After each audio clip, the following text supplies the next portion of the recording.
Ben seems to think Britain is beyond repair. Take it away.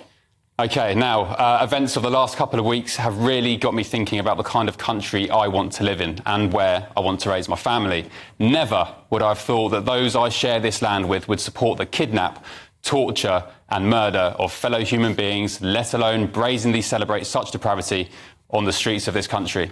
The nation I once proudly called home has gone downhill fast.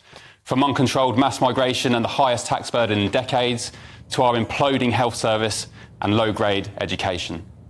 And look, I'll be honest, I want to be wrong, but it feels like Britain is slowly losing its soul.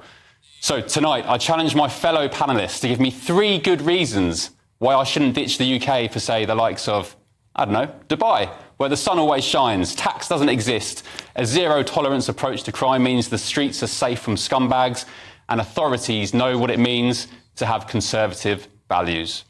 So look, with a Labour government all but guaranteed next year, I fear Britain has become completely unsalvageable from its death spiral. And for the time being, at least, that remains true. So Emily Carver, 3 good reasons, please, why I should be staying in the UK and not running away to Dubai. Well, you certainly shouldn't be going to Dubai. That would be absolutely ridiculous. Because what have you got in common with Dubai? You know, Britain I love low tax, I love the sun. Fantastic country. We've got a rich culture and history that you belong to. Why would you want to up sticks and go to Dubai? That's precisely my point. I fear our culture, our national identity is being eroded away. If you leave, if everyone just runs away because they don't like the direction it's going in, then you're just giving up on this beautiful, amazing country. You can't just do that. It's selfish, and we're going to shackle you here so you don't pack the bags and go off. I understand why there is this temptation, not least because of the tax regime and the very strict, no-nonsense approach to, let's say, crime. But no, it's vacuous compared to Britain. Darren, do you think we're unsalvageable? We passed the point of no return, especially, by the way, as Labour are guaranteed to. Well, Ben, I've just discovered that you want to lock up the gays, so I'm not sure I should sit here for much longer. I don't. But the... I don't. Honest, Gov. You were upset about the scenes that we've seen on the streets of Britain. I would agree. I would concur with those views.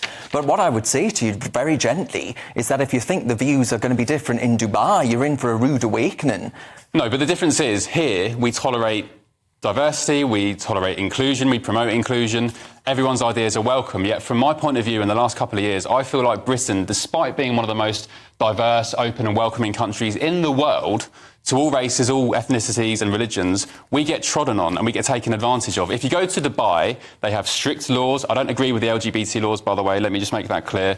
But you go there and you know what the laws are and you respect them. You respect the traditions and laws of the country, which is what people don't do when they come here. But look at the tradition, Ben, the tradition of this country, the history of this country, the generations that were selfless before ours, much before ours, who actually gave up their lives for that cenotaph that's been desecrated by the people that you And what would they be saying now, looking back? Well, they would be saying, I gave my life in some cases so that you idiots could run around on the streets doing what you're doing, calling for Hamas to be given sanctuary or something, or whatever it is that they're actually calling for.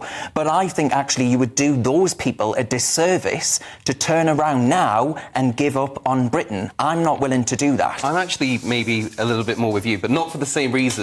But all the young people I speak to nowadays are kind of like, what is the point? Like, what is the point of going to uni, of getting a degree, of getting my way up in a career, when my money, like, half of it is going on my rent, the other on bills? There's, you know, I'm speaking to a lot of young people that are just kind of dismayed, more on the money side and just the prospects of owning a home. We're in a tricky situation at the moment, but past generations have gone through many more obstacles and bigger obstacles, absolutely, I would say, and we had real poverty years ago, and people, of course there is poverty still in this country, but not on the scale it was decades ago, and in the last century. We didn't have war on our doorstep, and, you know, I think things will get better. I'm optimistic. I hope things will get better, but try telling that to a 24-year-old that's like, I just don't really see what my future could even be. Just renting for the rest of my life, which costs... Benjamin, are you going to book a ticket to Dubai in the coming years? Well, Ben, I'll give you 3 reasons to leave rather than stay. Look, as a selfless man, I'll pay for the ticket for you to head to Dubai myself. The kids? Look, there's something quite ironic about this, that people like you on the militant right. You often go on about how we've had too many immigrants into this country, and have we not? You say we've supposedly imported cultures that are having consequences, like some of the stuff we've seen on the Israel-Gaza protests. So what? You want to go to Dubai, where that is the mainstream opinion, where they literally have Sharia law and no elections.